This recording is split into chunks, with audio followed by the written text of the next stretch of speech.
Bonjour Pierre Moscovici. Bonjour. Je le disais, les députés britanniques ont donc massivement rejeté l'accord sur le Brexit. Theresa May avait mis en garde contre l'incertitude que cela ouvrirait. Est-ce que c'est une énième péripétie du Brexit ou est-ce que c'est plus grave que ça ?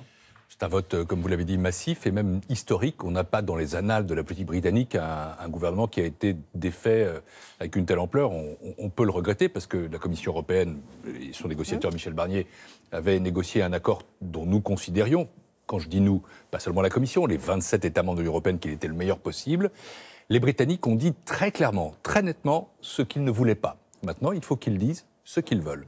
Et c'est clair que le temps est court. Le 29 mars, en théorie, le Brexit se produit. C'est dans 72 jours. Hein. Exactement. Personne ne veut ce qu'on appelle un no-deal Brexit, c'est-à-dire un Brexit sans accord. Pourtant, on s'en rapproche ? On s'en rapproche. En tout cas, la menace est plus forte, c'est clair. Je veux ici rassurer d'ailleurs, parce que la Commission européenne a bien sûr prévu toutes les hypothèses et on travaille sur tous les cas de figure. Évidemment, on préfère que le Brexit n'ait pas lieu. Évidemment, nous préférions qu'il y ait un accord et nous continuons à préférer qu'il y ait un accord et nous pensons qu'il a, cet accord, des vertus. Mais nous sommes prêts à tous les scénarios et nous continuerons à nous préparer pour que, quelle que soit l'issue de tout cela, on ait une solution pour les Européens. Ça veut dire en gros que l'Europe serait prête à encaisser un no deal. C'est ça que vous voulez nous expliquer ce matin ? Personne ne souhaite le no deal. Ce que je comprends du vote du Parlement britannique, paradoxalement, c'est qu'ils ne veulent pas du no deal. Et donc on va maintenant entrer dans une phase où Mme May va consulter les partis. Il y a plusieurs scénarios que je ne vais pas commenter. Je veux dire simplement, je redonne quand même ce message parce qu'il est très important. Je crois les Britanniques, vraiment, ont dit hier, c'est clair, ce qu'ils ne voulaient pas. On peut le regretter, c'est comme ça. Maintenant, il faut qu'ils disent ce qu'ils veulent. Le temps est compté. On sait qu'il y a quelques jours pour que Mme May puisse déposer ce qu'on appelle un plan B. Nous l'attendons. Et les 27 membres de l'Union européenne, autres que le Royaume-Uni, resteront unis, précisément. Unis, mais sur quelle ligne ? Un plan B, ça peut être... Il y a plusieurs options. J'aimerais bien qu'on les évoque quand même avec vous ce matin. Ça peut être un nouvel accord négocié avec Bruxelles. Sébastien Kurz, le chancelier autrichien, a dit hier qu'il n'y aurait pas de renégociation sur l'accord de retrait de la Grande-Bretagne. Emmanuel Macron a expliqué qu'on était allé au bout de ce qu'on pouvait faire dans l'accord. Ça veut dire, en gros, la porte de la Commission européenne et de l'Europe d'une manière générale, des 27, elle est fermée. On a négocié, on a sorti un accord. C'est maintenant, débrouillez-vous. C'est pas une question de porte fermée. La porte est ouverte. Il y a toujours eu des discussions. Il y a eu encore une lettre de Jean-Claude Juncker et Donald Tusk qui avait été adressée à Mme May la veille du vote. Mais ce qui est clair, c'est que les États membres, parce que la Commission dans cette affaire-là négocie pour le compte des États membres, ne souhaitent pas qu'il y ait une renégociation. Cette négociation a été extrêmement longue et donc ce n'est pas la voie qu'il faut attendre. Alors qu'est-ce qu'il reste comme option ? Un nouveau référendum ? Il y en a beaucoup et encore une fois, je ne veux pas les commenter. De nouvelles élections ? On évoque pêle-mêle nouvelles élections, nouveaux référendums. Ils peuvent aussi renoncer au Brexit. Ils peuvent demander... C'est légalement possible de renoncer au Brexit ? La Cour de justice des communautés européennes a estimé qu'ils pouvaient le faire s'ils le demandaient. Mais encore une fois, tout cela renvoie au même endroit.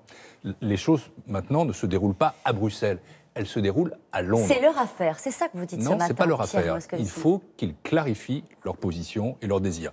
Après avoir dit ce qu'ils ne voulaient pas, il faut qu'ils disent ce qu'ils veulent.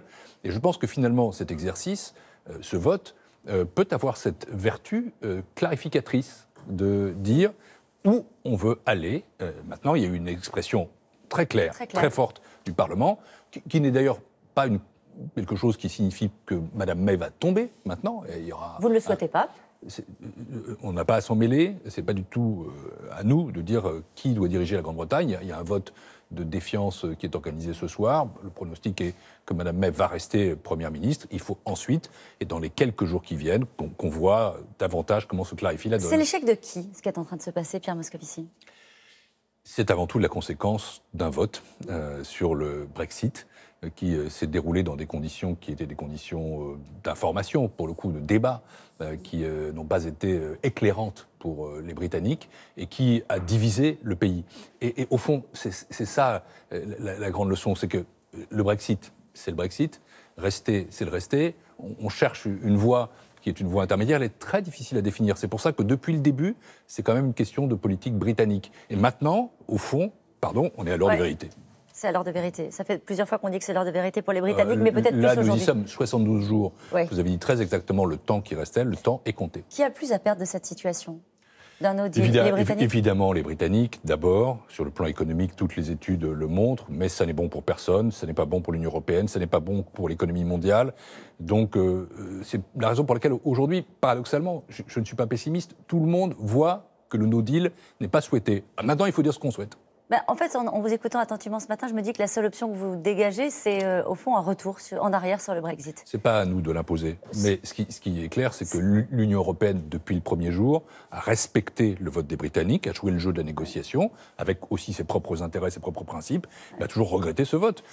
Nous sommes plus forts avec le Royaume-Uni dans l'Union européenne, évidemment. Et je pense que le Royaume-Uni est plus fort de l'Union européenne, mais encore une fois, c'est aux Britanniques de le décider. La croissance allemande a été ramenée de 2,2 à 1,5 points. La production industrielle a reculé à 1,7% dans la zone euro.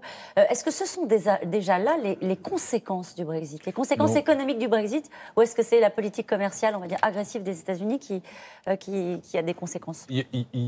L'économie mondiale reste globalement bien orientée et l'économie de la zone euro est aussi forte et solide. Mais c'est vrai qu'il y a des nuages qui commencent à pointer, parmi lesquels il y a en effet les tensions commerciales, la montée de la volonté du protectionnisme, la remise en cause du multilatéralisme. Il y a des incertitudes qui se profilent un peu partout. Ce qui se passe au Royaume-Uni est aussi une source d'incertitude. Et donc aujourd'hui, je n'ai aucune raison de remettre en cause les prévisions de croissance que nous avons faites pour l'année qui vient, et même pour l'année 2020.